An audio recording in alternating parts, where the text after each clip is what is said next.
नमस्कार, स्वागत है आप सभी का आपकी अपनी चैनल भारत की बात गौतम के साथ में। दोस्तों, आज चर्चा करते हैं हम आपसे हमारे बिजवाड़ा लहसुन ऊँटी को लेकर। बिजवाड़ा लहसुन ऊँटी के ऊपर हम पिछले 2 सप्ताह से आपसे चर्चा कर रहे हैं और जो भी चर्चा हम आपसे कर रहे हैं वो चर्चा ज्यादातर इसलिए कर रहे हैं कि इस वर्ष में ऊँटी बिजवाड़ा के भावों को लेकर हम किसान भाई की जेब घिसी ना जाए, क्योंकि इस वर्ष में वहां के किसानों ने रकबा बहुत बढ़ाया है और जितना रकबा वहां पर बढ़ा है उतनी हमारे यहाँ इन दिनों में भी बिजवाड़ा लहसुन की जरूरत नहीं है, क्योंकि हमारे प्रदेश में भी इस वर्ष में पिछले वर्ष के मुकाबले ऊँटी बिजवाड़ा लगाने की हमारे किसान भाइयों की जो सोच है उसमें कटौती अवश्य आई है। और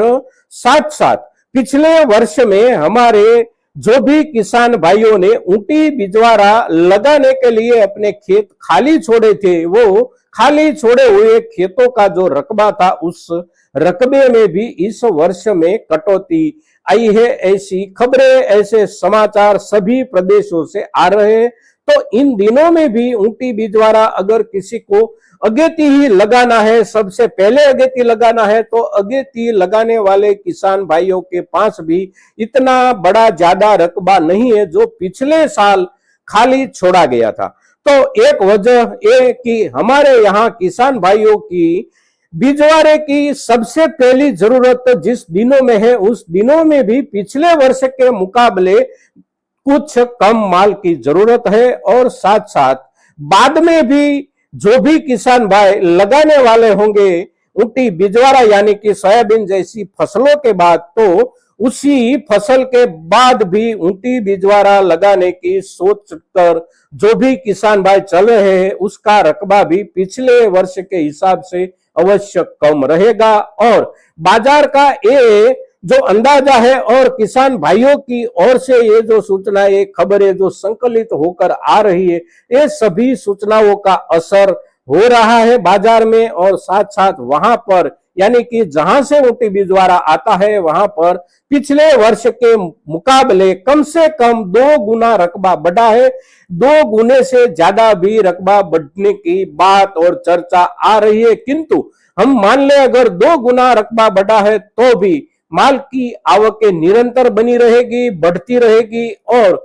हमारे यहाँ के किसान भाइयों को जो भी क्वालिटी चाहिए उसी क्वालिटी का माल भी पुख्ता प्रमाण में मिलने की सारी संभावनाएं इस वर्ष में बनती है। और ज्यादा से ज्यादा वहां से उपज आने वाली है, तो भावों में भी कमी और कटौती समय समय पर आती रहेगी। और ये जो कटौती वाला रुख है वो हो सकता है कि कदाचित निरंतर ही बना रहे आने वाले दिनों में, पूरे अगस्त के दौरान भी, क्योंकि जैसे जैसे वहां पर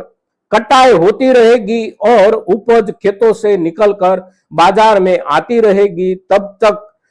उपज में बढ़ोतरी ही बनी रहेगी। और ये जो बढ़ोतरी बनी रहेगी वो बताया ऐसा जाता है कि पूरा अगस्त तक बढ़त बनी रहेगी और उसी बढ़त के आधार पर ही भावों में कटौती आती रहेगी। पिछले बुधवार के दिन हमारे यहाँ करीब करीब दोनों बाजारों में यानी कि दलोदा और जावद में 2800 या 2700 कट्टे की आवकें हुई थी और जो आवकें हुई थी उसकी बिक्री हुई करीब करीब प्रति क्विंटल 15,000 रुपये से लेकर 30,000 रुपये, या फिर कुछ माल बिका हो कदाचित 30,000 से ऊपर 200-500 रुपये तक। किंतु पिछले रविवार के दिन जो बिक्री हुई उसी बिक्री में भावों में ऊपर वाली सपाटी में करीब करीब 5,000 रुपये की कटौती प्रति क्विंटल के हिसाब से आ गई है और निचले वाले सभी स्तर में भी ऐसी कटौती देखने को मिली है बाजार में रविवार यानी कि 20 जुलाई के दिन। और 20 जुलाई के दिन ठीक उसी के सामने ही वहां पर यानी कि तमिलनाडु में मट्टुपालयम मंडी में जो आवकें हुई और वहां पर जो भाव लगाया गया वो भी उसी कटौती के हिसाब से ही कटकर लगे हैं, क्योंकि वहां पर आवकें बहुत बढ़ गई है। पिछले रविवार 20 जुलाई के दिन मट्टुपालयम मंडी में 13,000 तक कट्टे की आवकें हुई है। भाव जो लगे हैं वो लगे हैं करीब करीब निचले स्तर पर 14,000 से लेकर उपले स्तर पर करीब करीब 23,000 प्रति क्विंटल तक। और वो रविवार के दिन वहां पर मट्टुपाल्यम मंडी में जो माल हमारे किसान भाइयों ने बेचा है, वो माल कल यानी कि बुधवार 23 जुलाई के दिन हमारे मध्य प्रदेश के बाजारों में आएगा। 2 बाजारों में आ सकता है या फिर 3 बाजारों में आ सकता है। एक बात दूसरी कि अगर आने वाले कल बुधवार के दिन हम कोई किसान भाई अगर खरीदारी से वंचित रह जाते हैं, यानी कि हमारे हाथ में बिजवारा नहीं आता है, तो उसका अर्थ ये नहीं है कि आने वाले दिनों में भी नहीं आएगा, क्योंकि बताया जो जाता है वहां की स्थिति को लेकर ये ऐसा बताया जाता है कि पिछले रविवार को मेट्टुपाल्यम मंडी में जो आवकें हुई 13,000 कट्टे या उससे भी ज्यादा माल आया, उससे आगे जाकर यानी कि आने वाले रविवार के दिन उससे 2 गुना, 2.5 गुना या 3 गुना आवकें वहां पर हो सकती है। यानी कि करीब करीब 30,000 से लेकर 35,000 ऊँटी बिजवारा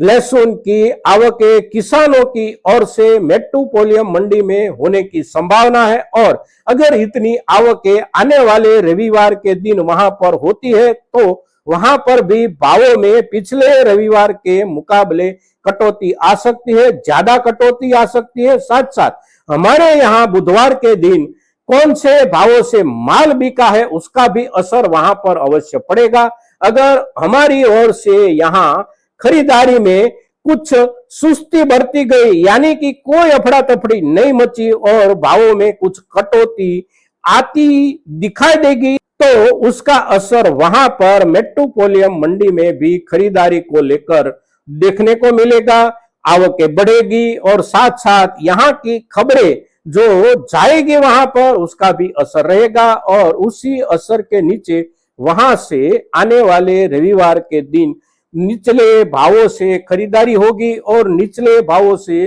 जो भी माल खरीदा जाएगा वो हमारे यहाँ जब अगले बुधवार को आएगा तो बहुत ही वाजिब दाम से मिलने की संभावना बन रही है दोस्तों। साथ साथ एक बात, अगर हम एक रविवार या आने वाला एक बुधवार खरीदारी से वंचित रह जाते हैं, तो उससे कोई ज्यादा नुकसान होने की संभावना नहीं है, क्योंकि उसके बाद भावों में बढ़त बनने की संभावना कहीं और से नहीं दिखाई देती है। अगर कटौती नहीं आएगी तो भी भावों में स्थिरता बनी रहेगी, भाव बढ़ने की कोई संभावना नहीं है। तो ये सभी मुद्दों को ध्यान में रखकर आने वाले कल बुधवार के दिन हमारी ओर से खरीदारी होनी चाहिए। हम जो भी थोक खरीदे वो थोक को भी पूरा का पूरा जांच परख करके ही खरीदे दोस्तों, क्योंकि इन दिनों में जो बिजवारा आ रहा है उसमें कुछ कच्चा माल भी आ रहा है और कच्चे माल की बिगड़ने की संभावना बहुत ज्यादा होती है, तो उसको ध्यान में रख के खरीदे। साथ साथ आने वाले समय में ऊँटी बिजवारा के भावों में कोई बढ़त बनने की संभावना नहीं है, माल की भी कोई कमी रहने की संभावना नहीं है। ये मुद्दे को ध्यान में रखकर ही खरीदारी करें दोस्तों। आज के दिन ऊँटी बिजवारा के ऊपर इतना ही। जय हिंद, जय भारत।